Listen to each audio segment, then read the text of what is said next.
আল্লাহ রাব্বুল আলামিন বলছেন, ওয়ালাকাদ খালাকনাকুম সুম্মা সাওয়ারনাকুম সুম্মা কুলনা লিল মালাইকাতি ইসজুদু লিআদম ফাসাজাদু ইল্লা ইবলিস লাম ইয়াকুম মিনাস সাজিদিন।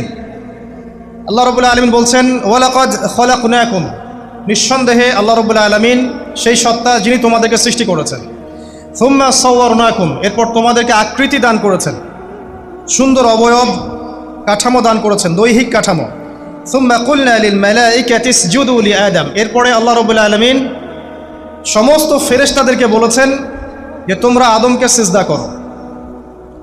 আর সূরা বাকারার মধ্যে আছে, আল্লাহ পাক সৃষ্টি করার পরে আদম আলাইহিস সালামকে নাম শিক্ষা দিয়েছেন, অর্থাৎ জ্ঞান শিক্ষা দিয়েছেন, এবং এমন জ্ঞান শিক্ষা দিয়েছেন যেই জ্ঞান ফেরেশতারাও জানতেন না।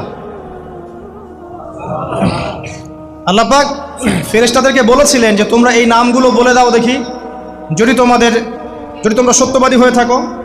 ফেরেশতারা এই নামগুলো বলতে পারেননি।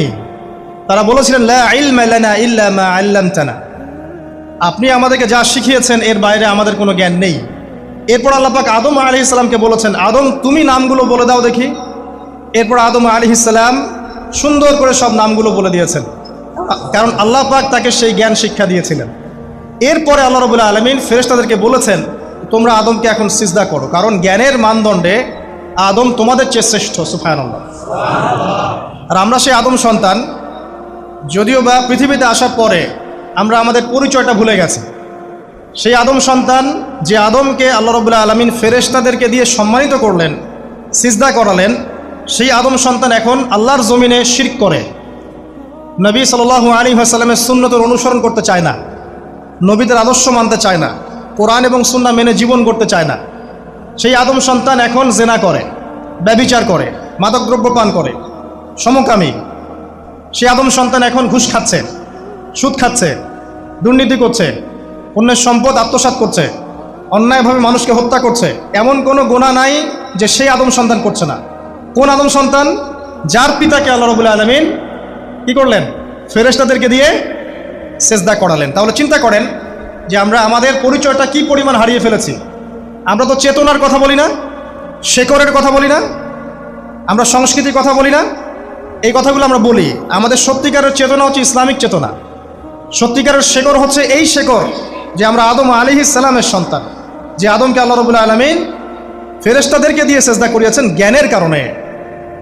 আজকে সেই আদম সন্তান দেখবেন জ্ঞান অর্জন করতে চায় না, দিনের জ্ঞান অর্জন করতে চায় না, দুনিয়ার জ্ঞান অর্জন করতে চায়, দিনের জ্ঞান অর্জন করতে চায় না। যে জ্ঞান তাকে পরকালে নাজাতের ওসিলা করবে, সেই কোরআনটুকু তিলাওয়াতও করতে চায় না, তিলাওয়াত করা শিখতেও চায় না, আগ্রহই নাই।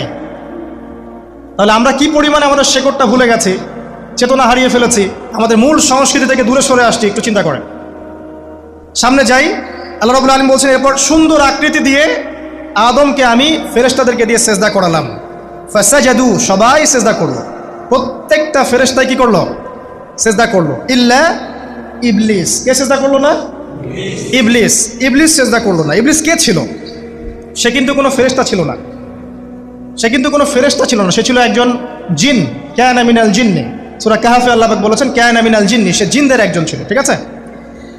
সে আল্লাহ রাব্বুল আলামিনের এত বেশি ইবাদত করেছিল যে আল্লাহ রাব্বুল আলামিন তাকে এক পর্যায়ে ফেরেশতাদের উপরে একটা দায়িত্বশীল বানিয়ে দিয়েছিলেন। ঠিক আছে? তো কিন্তু তার মনের ভিতরে একটা কেবর বা অহংকার ছিল, যে অহংকারের কারণে সে কিন্তু আল্লাহ পাকের এই নির্দেশটা পালন করলো না, লঙ্ঘন করলো। আমরা সামনে যাই। লাম ইয়াকুম মিনাস সাজিদিন, আল্লাহ পাক বলছেন সে সিজদাকারীদের অন্তর্ভুক্ত ছিল না। কে?